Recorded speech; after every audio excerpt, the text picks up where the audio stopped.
चलिए देखिए अंता अवशोषण क्या होता है, देखिए ध्यान से।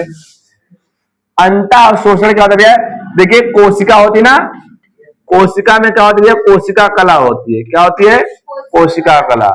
कोशिका कला कैसी होती है, लचीली होती है। ये लचीली इसलिए होती है ताकि कोशिका के अंदर या बाहर पदार्थों का आवागमन हो सके। पदार्थों का आवागमन होना कि नहीं होना है, कुछ पदार्थ अंदर लेना है, कुछ पदार्थ बाहर निकालना है, करना है कि नहीं करना है, करना ना।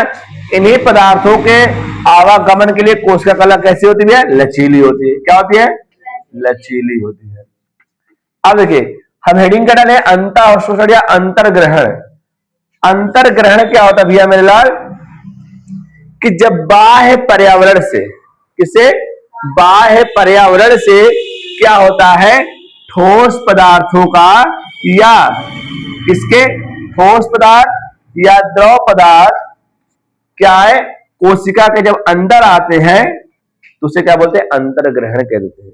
जब बाह्य पर्यावरण से ठोस पदार्थ या द्रव के पदार्थ, ठोस या द्रव के कण कोशिका के अंदर आते हैं, इसी घटना को हम लोग क्या कह देते हैं, अंतर्ग्रहण कह देते हैं।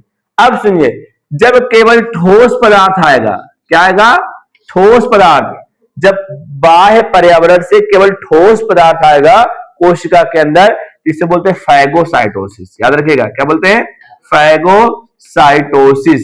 क्या बोलते हैं मेरे लाल, फैगोसाइटोसिस। जब केवल ठोस के अणु आएंगे, जब केवल द्रव के अणु आएंगे, जब केवल किसके आएंगे, द्रव के, इसे बोलेंगे पिनेकोसाइट। क्या बोलते हैं, पिनोसाइट या पिनेकोसाइट, एक बार देख ले, कहां गया कहां गया कहां गया, हाँ पिनोसाइटोसिस बोलते हैं। क्या बोलते हैं भैया, पिनोसाइटोसिस। देखिए पिनो द्रव ही तो पी सकते हैं ना, तो ऐसे याद रखेगा, ठीक है, द्रव ही तो पी सकते हैं, हाँ, तो वहां बना पिनोसाइट। क्या बना भैया, पिनोसाइटोसिस। क्या बोलेंगे, पिनोसाइटोसिस। कोई दिक्कत, जब बाह्य पर्यावरण से यानी बाहर से कोशिका के अंदर ठोस द्रव दोनों एक साथ आएंगे तो उसे बोलेंगे अंतर्ग्रहण बोलेंगे। क्या बोलेंगे, अंतर। अगर केवल और केवल ठोस आ रहा है तो फैगोसाइटोसिस बोलेंगे, केवल द्रव आ रहा है तो पिनोसाइटोसिस बोलेंगे। इतना समझे। अब ये आइए, अब अगला हेडिंग क्या गया, बाह्य अवशोषण या एक्सोसाइटोसिस।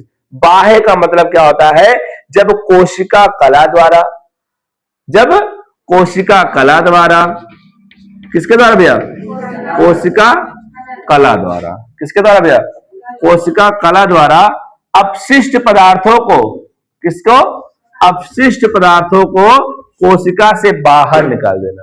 किससे, अपशिष्ट पदार्थों को कहां निकाल देना, अपशिष्ट पदार्थों को कोशिका से, कोशिका से, कोशिका से बाहर निकालना क्या कहलाता है, बाह्य अवशोषण। आई बात में, जब बाहर निकालेगा बाह्य अवशोषण या एक्सोसाइटोसिस, अंदर करेगा तो एंडोसाइटोसिस या अंदर। ये समझ में आया, बाहर करेगा तो एक्सोसाइटोसिस बोलेंगे। भाई कोशिका से, अब कोशिका के अंदर जो आवश्यकता पदार्थ थी वो आया, अब कोई, अब पदार्थ क्या होगा, कोई पदार्थ क्या होगा, कोशिका के लिए हानिकारक भी तो होगा, उस हानिकारक पदार्थ क्या करेंगे, या उस अपशिष्ट पदार्थ को कोशिका से बाहर निकालना पड़ेगा कि नहीं पड़ेगा, तो बाहर निकालना ही क्या कहला देगा भैया, एक्सोसाइटोसिस। ये बाह्य अवशोषण, अरे बाहर निकाल दीजिए।